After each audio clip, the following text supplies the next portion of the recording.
하나님 말씀은 사무엘상 8장 1절에서 22절까지 말씀입니다. 사무엘상 8장 1절에서 22절까지 전체 말씀인데요, 우리 1절부터 9절까지 한 절씩 교독하도록 하겠습니다. 사무엘상 8장 1절입니다. 사무엘이 늙음에 그의 아들들을 이스라엘 사사로 삼으니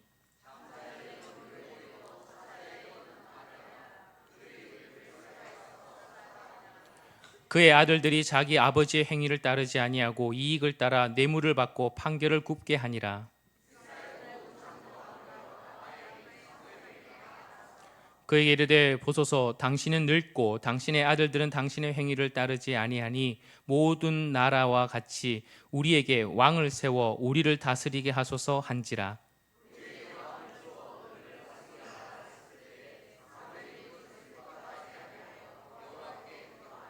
여호와께서 사무엘에게 이르시되 백성이 내게 한 말을 다 들으라. 이는 그들이 너를 버림이 아니요 나를 버려 자기들의 왕이 되지 못하게 함이니라.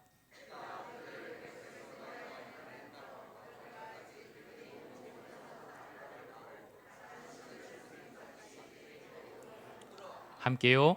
그러므로 그들의 말을 듣되 너는 그들에게 엄히 경고하고 그들을 다스릴 왕의 제도를 가르치라. 아멘.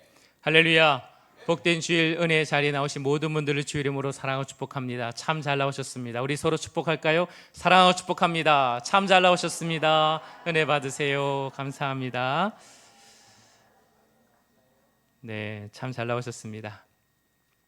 우리는 지난 시간에 사무엘상 7장을 통해서 어떤 하나님을 보았습니까? 여기까지 도우신 하나님, 바로 에벤 에셀의 하나님을 살펴보았습니다. 이제 2025년 얼마 남았습니까? 한 달 남았습니다. 시간이 이렇게 빨리 가는 게 맞죠? 저도 조금씩 실감하고 있습니다. 여러분, 지금까지 이 한 해 동안 도와주신 분이 우리 하나님인 줄 믿습니다. 그러므로 앞으로도 우리와 함께 하시고 우리를 도와줄 줄 믿습니다. 이스라엘 백성들은 에벤에셀의 하나님을 경험하고 난 후에 사무엘의 통치 아래서 참 평안과 화평, 그런 샬롬의 시대를 경험하게 됩니다. 적어도 한 20-30년 정도는 평화의 시대를 경험하게 돼요. 블레셋이 이제는 감히 쳐들어올 수가 없게 된 것입니다. 세월이 점점 흘러요. 사무엘도 그러므로 뭐가 됩니까? 나이가 듭니다. 그러므로 기력이 점점 쇠해지고 있는 것이죠. 이제 자신의 사사의 이 역할을 누구에게요? 후임에게 넘겨줘야 될 때가 온 것입니다. 그래서 누구를 세우죠? 아들들을 세웁니다. 그때가 대략 사무엘의 나이 한 60대쯤 된다고 그렇게 모든 사람들이 추정하고 있습니다. 1절과 2절 말씀을 같이 읽어볼까요? 1절과 2절 시작. 사무엘이 늙음에 그의 아들들을 이스라엘 사사로 삼으니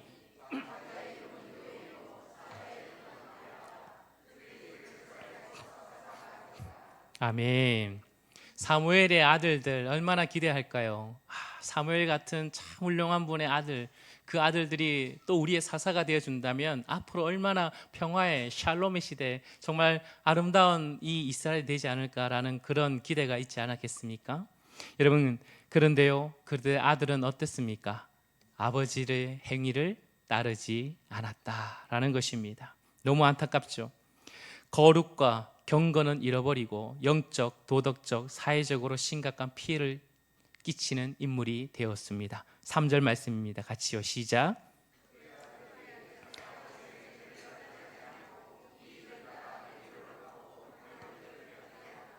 아멘. 사무엘, 그는 참 훌륭한 사람입니다. 뒤에 말 보면 나는 어떤 것도 함부로 취하거나 빼앗지 않았다라고 그렇게 말한 청렴의 사람이었습니다. 늘 하나님이 중심의 사람이었고요, 그에게는 참 흠이 없는 깨끗한 사람이었다라고 볼 수 있습니다. 그런데 불행하게도 그의 아들들은 아버지의 행위를 따르지 못했다라는 것입니다. 사무엘 아들들은 이익을 따라, 자신의 유익을 따라 뭘 받았어요? 뇌물을 받았어요. 판결을 굽게 했다라는 것이죠. 뇌물을 받는 행위는 이스라엘 공동체 안에서도 계명으로 굉장히 엄하게 금지하고 있습니다. 판결을 굽게 한다는 것은 공동체 질서가 무너지는 거죠. 이 나라도 법치 국가 아닙니까? 근데 이 법이 뇌물을 통해 자꾸 바뀐다면 이 나라의 그 나라의 기근이 무너지는 것이죠. 그런데 보통 사람도 아니고 사사가 아버지의 삶을 따르지 않고 판결을 굽게 한다, 뇌물을 받는다, 심각한 것입니다. 그러므로 사무엘을 이어서 사사 아들들에게 준 사사의 세습은 실패한 것입니다. 역대 이스라엘의 왕들을 보면 참 그런 것 같아요. 훌륭한 왕 밑에 아들들이 훌륭한 아들이 태어나면 좋겠는데 어떨 때는 악한 왕이 태어나요. 또 악한 왕 가운데 악한 자녀가 태어날 줄 알았는데 때로는 훌륭한 아들들이 태어나기도 합니다. 이런 것을 본다면 훌륭한 부모 밑에 훌륭한 자식이 나는 것만은 아닌 것 같습니다. 어떻게 이런 일이 벌어졌을까요? 사무엘의 그 정직과 청렴함이 왜 아들들에게 전수되지 않았을까요? 여러분, 여러 가지 이유를 한번 추정해 볼 수가 있죠. 영적 유산, 믿음, 그것은 자동으로 전달되는 것이 아니다라는 것을 우리는 깨달을 수 있습니다. 사무엘은 하나님께 헌신된 자였습니다. 어릴 적부터 이미 그 해막에 들어가 경건한 지도자로 그렇게 살아갔던, 키워갔던 그런 인물입니다. 이런 지도자들, 이런 지도자, 이런 사무엘, 하나님 나라를 위해서 열심히 헌신했던 그 사무엘, 그렇다면 자식들 좀 하나님 책임져 주면 안 됩니까? 그런데 그렇지 않다는 겁니다. 부모의 신앙은요, 자동 옵션으로 자녀에게 가는 게 아니라는 거예요. 아무리 경건한 부모라도, 아무리 모범적인 신앙을 보여도 여러분, 자녀는 하나님 앞에 각자가 자기가 서야 되는, 자신의 신앙을 선택해야 될 그 시간이 반드시 필요하다라는 것입니다. 엘리의 아들들이 타락한 것처럼 사무엘의 아들도 영적 부흥의 2세대를 넘지 못하는 그 시험을 통과하지 못했다라는 것입니다. 그러므로 신앙은 혈통이 아니에요. 신앙은 집안이 아닙니다. 우리 집안이 몇 대째 믿고, 우리 집안에 누가 있고, 어떤 목사님이 나왔고, 그거 하나도 안 중요합니다. 여러분, 각자의 믿음이에요. 각자 복음, 그 복음으로 말미암아 매 세대가 새롭게 주님을 만나야 진정한 하나님의 신앙을 받게 되는 것입니다. 사랑하는 성도 여러분, 또한 사무엘의 여러분, 왜 신앙 전수가 안 되었을까? 분주함이 있었겠죠. 균형이 없었어요. 삶의 균형이 없었다고 볼 수 있습니다. 가족을 돌보는 일에 소홀히 할 수 있었던 것이죠. 우리가 본다면 사무엘상 7장의 16절부터 17절까지 본다면 사무엘은 지방 순회를 굉장히 열심히 다녔습니다. 베델, 길가, 미스바, 그리고 고향인 라마, 계속 순회를 다니면서 끊임없는 사역을 했던 지도자였습니다. 광범위한, 여러분 이때 홀로 그렇게 걸어서 그 사역지를 다 돌아보며 순회했던 사람입니다. 시대의 짐을 또 혼자 엄청나게 감당했던 그런 사람이죠. 이런 사람이 여러분 어땠을까요? 나라 전체를 돌보는 거예요. 그러나 자녀의 영적인 상황을 돌볼 그런 여유가 참 부족하지 않았을까라는 그런 추측을 해보는 것입니다. 물론 성경은 사무엘을 비난하지 않습니다. 성경은 지도자들이 자녀와 가정의 책임에 대해서 그러나 또 중요함을 또한 강조하고 있다는 것을 우리 놓치면 안 되는 것입니다. 가정 돌봄, 사역의 기초입니다. 가정이 무너지면 사역도 흔들립니다. 저도 한때 어떤 생각이냐면 가정은 맨 뒷전에 있었습니다. 내 아내와 자식은 당연히 희생해야 된다라고 생각하고 그냥 교회에 전념했던 시기가 있었습니다. 아침에 해가 뜨기 전에 저는 출근합니다. 새벽기도가 출근 시간이죠. 그리고 집에 들어오는 시간은 해가 져야, 그 집에 들어오면 아이들이 다 자고 있는 때 들어왔습니다. 아, 하나님 나라를 이렇게 하는 거지. 사역은 이렇게 하는 거지. 그렇게 열심히 달려갔습니다. 그렇다면 마음에 어떤 마음이 든 줄 아십니까? 내 자식은 하나님 책임져 줄 거야.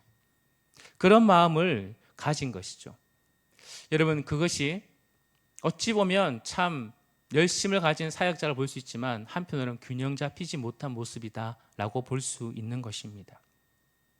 많은 목회자들이 그런 경우를 경험해요. 열심히 사역을 하지만 나라 일도 마찬가지죠. 나라 일을 열심히 하는 사람이 있지만 가정의 자녀들이 많이 실패하는 경우를 봅니다. 목회자들을 본다면 그렇죠. 내 아이가 어떻게 컸는지 모르겠어요. 어느 순간 자기들끼리 다 커버렸어요 라고 그렇게 말하는 경우가 한 번씩 보게 됩니다. 좋아요. 컸어요. 기도 잘하고 학교도 좋은 데 진학하고 성장했습니다. 그렇다면 그들의 신앙은요? 그들의 믿음은요? 부모로부터 받아야 될 사랑과 보호와 보살핌을 받아야 될 아이들의 시기가 있어요. 그때 또한 신앙 교육의 시기가 있다는 겁니다. 그거 다 놓쳐버리면 자녀들은요, 얼마나 많이 빗나가게 되지 않습니까? 뭔가 잘 키운 것 같은데 여러분 돌아서니 그들 안에는 진짜 중요한 신앙을 다 놓치고 있는 경우가 우리 너무나 많다는 것입니다. 물론 여러분 부모 세대 여러분 그렇게 헌신한 거 참 귀한 것입니다. 그것을 나무라는 것이 아니에요. 참 수고하셨고 참 열심히 잘하셨습니다. 그런데 우리가 놓쳤던 것들 인정하자는 것입니다. 아이들에게 필요한 것 부족한 것 없이 키우면 다 될 줄 알았어요. 내가 열심히 헌신하고 봉사하고 그렇게 하면 가정과 자녀는 저절로 될 줄 알았어요.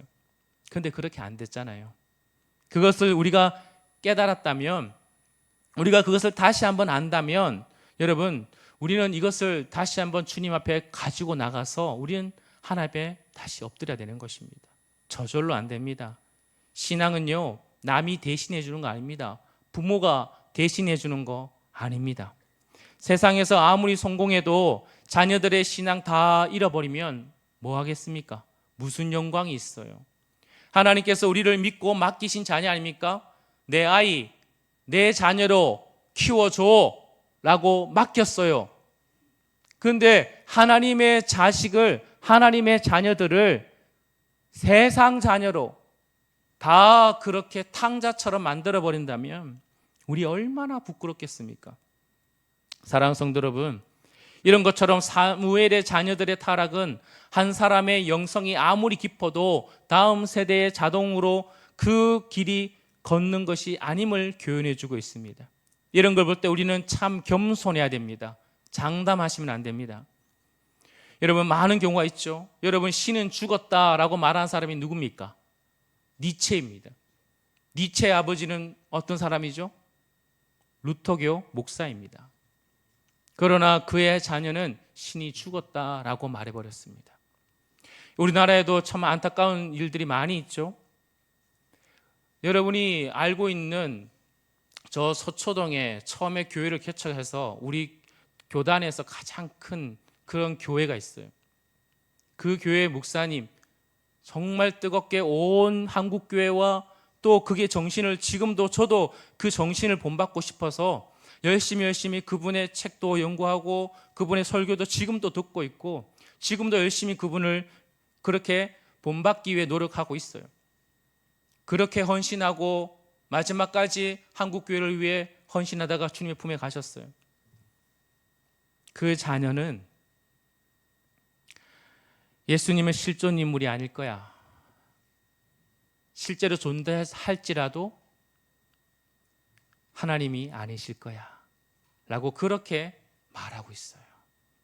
너무 안타까운 모습이죠.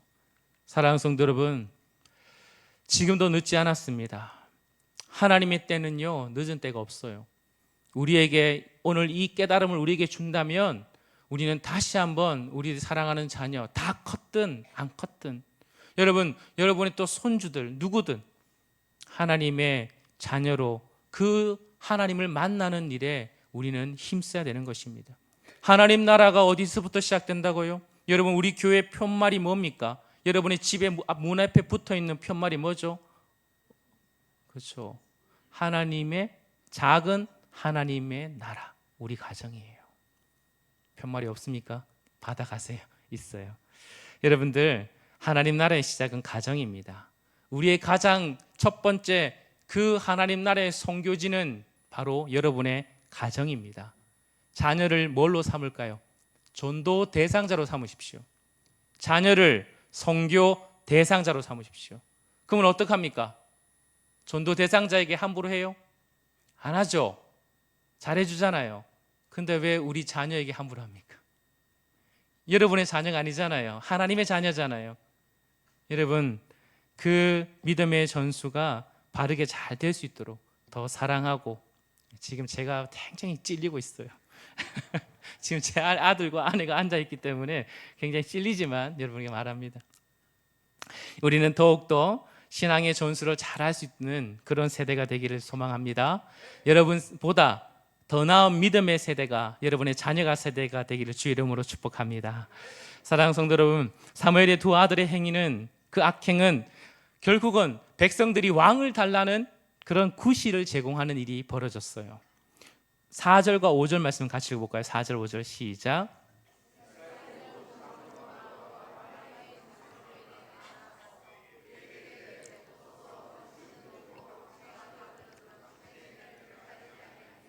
모든 나라와 같이 우리에게 왕을 세워 우리를 다스리게 하소서 한지라. 아멘.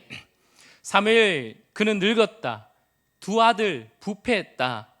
어찌 보면 왕을 달라는 하나의 핑계에 불과했습니다. 왜냐하면 이들은 이미 호시탐탐 다른 나라처럼 모든 나라와 같이 왕이 있어야 된다라는 생각을 늘 가지고 있었는데, 이때가 기회다 싶어서 말하는 거죠. 지금 이스라엘에 왕이 있어요, 없어요? 그렇죠. 하나님이 왕으로 계십니다. 하나님이 직접 통치하십니다. 아브라함을 부르시고 이스라엘을 세우시고 다른 어떤 나라처럼 그렇게 세운 것이 아니라 구별된 나라, 거룩한 나라, 그 하나님의 나라로 불러주셨습니다. 다른 나라와 구별됨이 오히려 그들에게는 은총이고 보호요, 사명이고 평강이고 샬롬이었습니다. 그런데 이스라엘은 이런 은혜를 다 버리고 어느 나라처럼 되겠다, 다른 나라처럼 되고 싶습니다 라고 말하는 거예요. 하나님 완전히 무시해버리는 거죠. 왕이 지금 시퍼렇게 하나님이 살아계시는데 당신 말고요, 왕을 주십시오.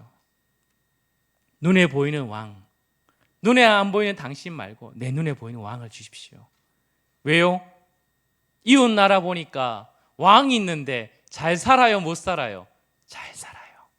힘이 있어요. 파워가 있어요. 그러니 우리에게도 왕을 주십시오. 강력한 왕을 주십시오. 세계를 정복한 나폴레옹과 알렉산더나 가이사라, 징기스칸 같은 하나님 그런 멋진 왕을 우리에게도 주십시오. 왕의 제도를 보니까 가장 효율적인 것 같습니다. 눈에 안 보이는 왕 말고 왕의 제도가 정말 필요한 것 같습니다. 그래서 우리도 효율적으로 이 나라를 정말 시스템을 잘 만들어가지고 새롭게 한번 잘 해보겠습니다 라고 선포하고 있는 거예요. 오늘 제목은 왕을 주소서라는 말이지만 이것은 반어법입니다. 왕이 있는데 왕을 보지 못하는 어리석음의 표현이죠.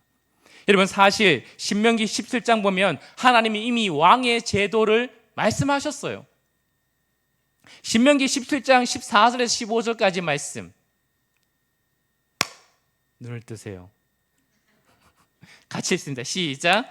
내가 내 하나님 여호와께서 내게 주시는 땅에 이르러 그 땅을 차지하고 거룩할 때에 만일 우리도 우리 주위의 모든 민족들 같이 우리 위에 왕을 세워야겠다는 생각이 나거든 반드시 내 하나님 여호와께서 택하신 자를 내 위에 왕으로 세울 것이며 내 위에 왕을 세우려면 내 형제 중에서 한 사람을 할 것이요 내 형제 아닌 타국인을 내 위에 세우지 말 것이며. 아멘. 하나님께서는 이미 미래를 앞서 보고 계셨죠. 너희들이 왕을 구할 때가 올 텐데 왕을 세우면 이렇게 하라라고 말씀하셨어요. 그런데 어찌 보면 왕을 세운다는 것은 하나님의 뜻과 계획 속에 있었습니다. 여러분, 가장 첫 번째 왕이 누굽니까? 그때 말고요. 물론 맞습니다. 근데 이제 이 창조를 창조하고 나서 왕의 역할을 했던 사람은 아담입니다. 사실 아담은 하나님의 대리 통치자 아닙니까? 그런 것처럼 하나님은 이 왕이 세워지는 것, 이것은 그렇게 잘못된 게 아니에요. 그들의 요구가 어긋난 것은 아닙니다. 그러나 중요한 것은 무엇입니까? 하나님이 원하시는 것은 하나님의 아담처럼 하나님을 대리하는 통치자, 왕을 통해서 하나님이 택한 자를 세우게 하시고 사사제도든 왕의 제도든 중요한 게 아니에요.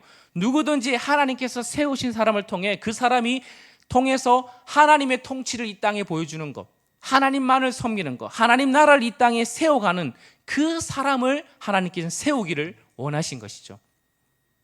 그런데 지금 이들이 요구하는 것은 다른 나라처럼 내 눈에 보이기 좋은 그런 왕, 강력한 왕, 그 왕을 우리가 선택하게 해주십시오 라고 말하는 거예요. 그래서 여러분 이스라엘 역사에서 아까 말씀드린 것처럼 첫 번째 이스라엘 나라가 세워지고 첫 번째 왕이 누굽니까? 사울이죠. 내 눈에 보기 좋고. 사울은 어땠어요? 키가 웬만한 사람보다 하나가 이게 어깨 위로 하나 더 있었죠. 엄청 쫙 멋있는 사람이에요. 사울 왕 왔으면 여러분 그분은 정말 대형교회 담임 목사님이 될 만한 분이세요. 아주 멋진 분이시죠. 여러분 그러나 또 하나님이 선택한 왕이 또 있어요. 누굽니까? 다윗이죠. 다윗은 복이 어때요? 다윗은 청빙의 서류도 통과 못하지 못할 분이에요. 근데 여러분 나중에 앞으로 이야기가 달라져요. 사람이 눈에 보기 좋게 세운 사울과 하나님이 택하여 기름 부음 받은 다윗의 이야기가 점점점 비교되며 과연 하나님의 뜻이 어디 있는가, 진정한 왕은 누구인가 라는 것을 보여주는 것을 앞으로 사무엘상을 통해서 하를 통해서 보게 될 것입니다. 사랑하는 성도 여러분, 이를 통해서 요구했던 것들, 사무엘의 반응은 뭡니까? 6절 말씀에 사무엘은 어떤 반응을 하죠? 6절 시작. 우리에게 왕을 주어 우리를 다스리게 하라 했을 때에 사무엘이 그것을 기뻐하지 아니하여 여호와께 기도하며. 아멘. 이 6절 말씀을 히브리어 그것을 직역한다면 이렇게 하는 거예요. 그들이 우리를 다스릴 왕을 주소서 말했을 때 그 말이 사무엘의 눈에 악하게 보였다라고 나오고 있어요. 여러분 1차적으로 악했다는 것은 뭡니까? 자신과 자신의 아들들의 문제로 왕을 요구한다는 것이 얼마나 불편할까요? 한마디로 뭡니까? 당신 이제 할 만큼 했어. 당신 자녀, 당신하고 이제 물러서십시오. 여러분 기분 좋아요, 안 좋아요? 기분 안 좋죠. 이제 물러나세요 라고 말하는 겁니다. 사무엘이 상한 그 마음 아마 굉장히 불편했을 것입니다. 그래서 하나님께 기도했어요. 그런데 하나님께 기도할 때 하나님이 그에게 응답을 주세요. 7절 말씀이죠. 여호와께서 사무엘에게 이르시되 백성이 내게 한 말을 다 들으라. 이는 그들이 너를 버림이 아니요 나를 버려 자기들의 왕이 되지 못하게 함이라 그랬어요. 사무엘은 놀라는 거죠. 왜요? 백성들이 자기를 버린 줄 알았는데 사실은 하나님이 더 섭섭한 거예요. 누구를 버린 것이다? 자기를, 하나님을 버린 것이다 라고 말하고 있습니다. 그러면서 하나님은 그들의 속내를 아주 깨트려 보시죠. 여러분 사람은 속여도 하나님은 못 속이십니다. 그들의 속내가 뭡니까? 하나님의 통치, 하나님의 직접적인 우리의 통치, 그것은 마음에 들지 않습니다. 하나님 시대가 바뀌었어요. 지금 어느 시대인데 지금 그렇게 통치하십니까? 눈에 안 보이는 그 하나님 말고요, 우리의 꿈과 우리의 소망, 남들처럼 잘 사는 거, 하나님 그거 우리 원하거든요. 근데 왜 자꾸 제사장 나라, 거룩한 나라, 끊임없이 가난한 자를 돌보고 뭔가 자꾸 낮아지고 그렇게 남들처럼 좀 빌나게 살아야 됩니까? 우리도 왕을 주셔서 부국 강병이 되게 하셔서 그렇게 한번 잘 살아보고 싶습니다 라는 그 속내가 있는 거예요. 자신의 욕구와 자신의 평안과 자신의 성공에 이 마음이 있는 것이죠. 하나님의 은혜 통치에 아래 있기보다는 세상의 힘의 원리를 따라 강력한 나라가 되어서 이제는 더 이상 우리 침공받지 하지 않고 우리도 잘 살아봅시다. 우리도 세상의 중심이 되어봅시다. 우리도 한번 정말 경제적으로, 문화적으로, 교육적으로, 정치적으로 한번 우리도 땅땅거리며 잘 살아봅시다 라는 것을 말하고 있어요.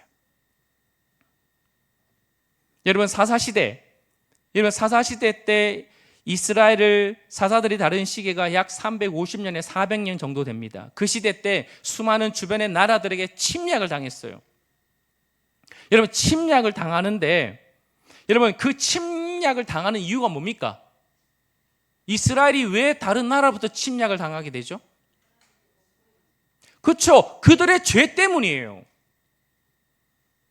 왕이신 하나님이 계시는데 하나님을 생각하지 않고 각자의 누구 소견대로, 자신의 소견대로 옳은 대로 따라 행함으로 말미암아 하나님은 그들을 심판하신 도구로 옆에 있는 나라를 그들을 치게 하신 거예요. 그러니 원인은 뭡니까? 왕이 없어서가 아니라 원인이 뭐예요? 자신의 죄 때문인 겁니다. 원인을 자신의 죄에 두지 않고 시스템이 잘못돼서 그렇습니다. 환경이 잘못돼서 그렇습니다. 제도가 잘못됐고 조직이 잘못되어서 그런 것입니다 라고 말하며 끊임없이 자신은 우상 숭배 다 하고 세상에 다 누릴 거 누리면서 이중생활 하면서 환경 탓, 제도 탓, 사람 탓, 하나님 탓하는 거예요. 그러면서 왕을 달래요. 잘 살아보겠다고. 사랑하는 성도 여러분, 하나님께서 아브라함을 부르시고 사명을 주셨어요. 열방의 소망이 되고 제사장 나라 되고 하나님 나라를 세우라 그랬어요. 그들의 분명한 정체성이 있습니다. 하나님이 부르셔서 다른 나라처럼 살라고 하나님이 그 나라를 백성을 부르신 게 아니잖아요. 성도를 불렀는데 다른 세상 사람처럼 살라고 성도를 부른 게 아니잖아요. 사랑하는 성도 여러분, 우리는 분명히 알아야 됩니다. 예수 믿으면서도 정말 우리가 하나님의 거룩한 나라요, 제사장 나라요, 하나님의 임마누엘 상속자로서 하나님이 우리와 함께 하시고 하나님이 우리와 함께 세상을 다스리기를 원하시는 그 하나님의 거룩한 소명과 사명이 있어요. 그런데 뭐라고요? 왕을 주십시오. 나도 다른 사람처럼 한번 잘 살고 싶은데 하나님 도움이 안 되네요. 예수 믿고 교회 다니는데 별 도움이 안 되는 것 같습니다. 내 자식도 잘 돼야 되고 내 사업도 잘 되고 건강도 잘 돼야 되는데 잘 안 돼요. 하나님 도움이 안 되는 것 같습니다. 부자는 안 되어도 경제적으로 어려움이 없도록 그래도 뭔가 채워줘야 되는 거 아니겠습니까? 눈에 보이는 하나님 말고 그렇다면 내 눈에 보이는 물질과 성공과 명예를 더 원하니 하나님 나에게 왕을 주십시오. 능력을 주십시오. 힘을 주십시오. 라고 그렇게 부르짖는 우리의 모습이 있지 않습니까? 자신 안에 있는 육신의 정욕과 안목의 정욕과 이생의 자랑은 그것이 득실득실하면서 죄가 우리 가운데 득실득실하는데 끊임없이 그것을 깨닫지 못하고 죄를 내려놓지 못하고 말하죠. 제도 탓, 사람 탓, 환경 탓, 부모 탓 하는 것입니다. 여러분, 그래서 자꾸 바꾸려요. 나는 안 바뀌고 내 죄는 해결하지 않으면서 남들을 계속 바꾸고 제도를 계속 바꾸고 환경을 계속 바뀌면 뭔가 될 것처럼 말하는 거예요. 되든가요? 사람 바꿔봤잖아요. 안 되잖아요. 제도 바꿔봤잖아요. 환경 바꿔봤잖아요. 근본적인 문제가 해결되지 않는데 사람 내가 변하지 않는데 뭐가 바뀌겠습니까? 본질을 봐야죠. 자신을 봐야죠. 사랑하는 성도 여러분, 이스라엘 한번 보십시오. 8절 말씀 보십시오. 시작.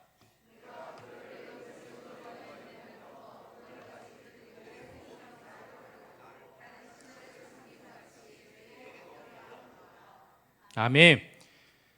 이스라엘 백성들은 늘 생각했어요. 애굽에 나오던 날 때부터 지금까지 기회만 있으면 다른 신, 다른 제도, 그 안정된 삶을 추구하려고 호시탐탐 누리고 있어요. 모든 것을 하나님이 주셨습니다. 그들을 구원하셨고 광야에서 먹여주시고 입혀주시고 인도해주시고 사랑 주시고 생명 주시고 다 하셨어요. 그런데 지금은 거부하는 거예요. 그때는 그때고요. 지금은 안 맞아요. 시대가 바뀌었습니다. 여러분, 예수를 믿지만 세상의 성공과 명예, 잘됨 여러분 계속 마음에 빼앗기고 있지 않습니까? 예수를 얻는 것이 전부인데 예수 말고요. 오케이, 예수도 오케이. 그러면 다른 것도 좀 주십시오. 자꾸 우리의 눈이 어때요? 구원받았는데 자꾸 예수님께 우리의 시선을 고정하지 않고 자꾸 곁눈질해요. 저 사람은요. 저 사람은 저래 잘 되는데요. 나도 좀 어떻게 안 됩니까? 계속 곁눈질하는 우리의 신앙. 주님께서 뭐라 말씀하셨습니까? 로마서 12장 2절 말씀에 너희는 이 세대를 본받지 말라 그랬어요. 너희들 온전한 것을 구별하여 하나님의 선하시고 기쁘신 뜻을 너희들이 행하라 말씀하셨습니다. 이것이 우리의 사명이에요. 그런데 이렇게 살기 힘들다는 것입니다. 이렇게 안 살아진다는 거예요. 자꾸 세상과 더 그냥 적당히 세상과 어울리고 세상처럼 성공하고 싶고 예수 믿는 것을 계속 우리 마음에 있다는 것입니다. 세상도 말하죠. 니만 예수 믿나? 니만 교회 다니나? 하면서 끊임없이 우리를 유혹합니다. 그러니 하나님만을 왕으로 섬기는 것이 잘 안 돼요. 그러니 점점 멀어지는 거죠. 하나님, 나에게도 왕을 주십시오. 나에도 건강을 주시고요. 나에도 부유를 주시고 나도 성공을 주십시오. 이렇게 나라에게 뭔가 실질적인 도움이 될 수 있는 왕을 좀 주십시오 라고 말하는 거예요. 교회도 마찬가지입니다. 여러분, 교회도 마찬가지입니다. 우리도 사람 많이 모으고 부흥할 수 있는 그런 왕을 주십시오. 그런 리더를 주십시오.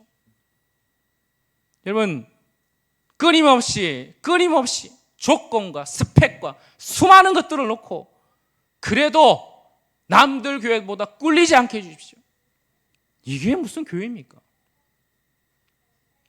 세상의 질서와 세상의 방법과 세상 것이 그대로 다 침투해 들어와가지고 세상인지 하나님 나라의 통치인지 세상의 통치인지 구별 안 가는 교회는 교회가 아니죠.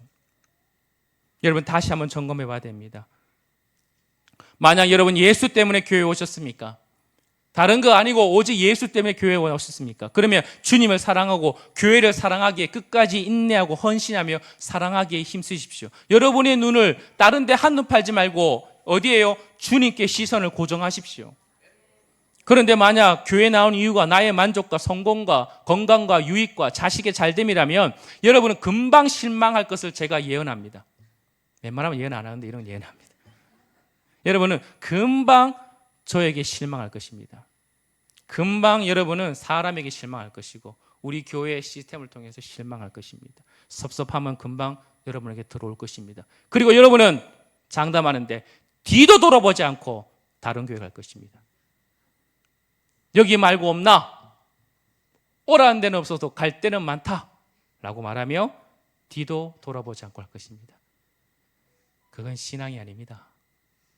그건 믿음이 아닙니다. 교회는 사람 보고 오는 것이 아니라 말하는데 여러분, 정말 사람 보고 다니시면 안 돼요. 그러면 여기에 실망할 사람, 실망하지 않을 사람 아무도 없어요. 여러분, 다 한 번씩 실망해 보셨잖아요. 우리가 그러므로 우리의 부르심에 참된 소명을 잊으시면 안 됩니다. 온전히 주님만 만족하고 주님만을 사랑하며 섬겨야 될 줄 믿습니다.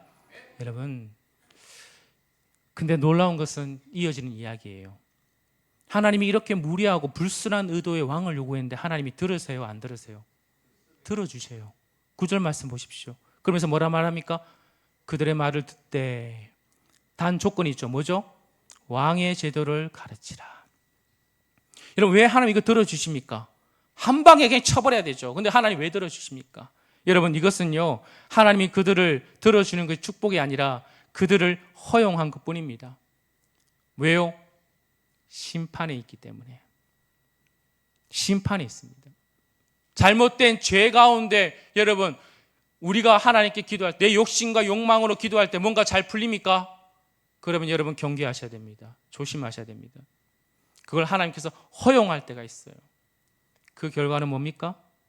심판입니다. 그리고 두려워하셔야 됩니다. 로마서 1장 말씀에 가장 하나님의 큰 벌이 뭐죠? 하나님은 미워하는 게, 여러분에게 심판을 주는 게 하나님의 형벌이 아니에요. 진짜 하나님의 최고의 벌이 뭔지 아십니까? 내버려둠이에요. 내버려둠. 네 마음대로 살아봐라. 이게 가장 큰 벌입니다. 허용해 주는 거죠. 그러나 때가 되면 그 모든 것에 본인이 책임져서 심판을 받아야 되는 것입니다. 그러면서 다시 한번 그들에게 기회를 줘요. 사무엘을 통해서 뭐라고요? 왕의 제도를 알려줘요. 왕의 제도를. 10절에서 18절까지 말씀을 쭉 보면 왕의 제도가 나와 있지 않습니까? 너희들 왕의 색을 원해? 근데 그 왕은 어떤 왕인 줄 알아? 너희들이 원하는 왕을 세우면 다른 나라 그 모든 나라처럼 왕을 세우면 그 왕들이 뭐 하는 줄 알아? 그 왕이 너희가 세웠지만 너희를 섬기는 자가 아니라 너희를 군림하게 될 거야 라고 말하고 있는 거예요. 너희들의 아들들은 강제로 징집해서 전쟁터의 맨 앞에 선봉대로 설 것이고, 그 아들들은 왕들이 데리고 가지고 너희 밭을 갈게 하는 게 아니라 왕들의 밭을 갈게 할 거야. 너희 딸들은 향료를 만드는 자로 삼아버릴 거야. 뭐예요? 왕의 놀이개가 되는 거예요. 너희 딸들은 왕의 신하로 수종될 것이고, 너의 물질은 끊임없이 왕들에게 다 갖다 바쳐야 되는 거야. 너희가 뽑았지만 너희를 섬기는 왕이 아니라 너희들은 그들의 그 왕의 종이 될 거야 라고 말하고 있어요. 왕의 보호 아래 있는 것이 아니라 오히려 억압과 압제 속에 고통을 경험하게 될 것이고, 결국 너희는 어떻게 할 것이다? 18절 말씀에 부르짖게 될 것이다. 부르짖게 될 것이다. 여러분, 부르짖을 때 여러분 어떻게 된다고요? 하나님 뭐 하십니까? 18절 끝에 말씀에 하나님 그때 부르면 하나님 응답해요, 안 해요? 안 하는 것이, 안 하는 것이. 응답하지 않겠다. 여러분, 이 정도로 말하면 이스라엘이 왕을 구해야 돼요, 안 구해야 돼요? 안 구해야 되죠. 근데 사람이 그런가요? 고집은 한 고집 하잖아요. 그렇죠? 여러분도 한 고집 하죠? 그럼 어떡합니까? 19절에서 20절까지 말씀 보겠습니다. 19절과 20절 시작.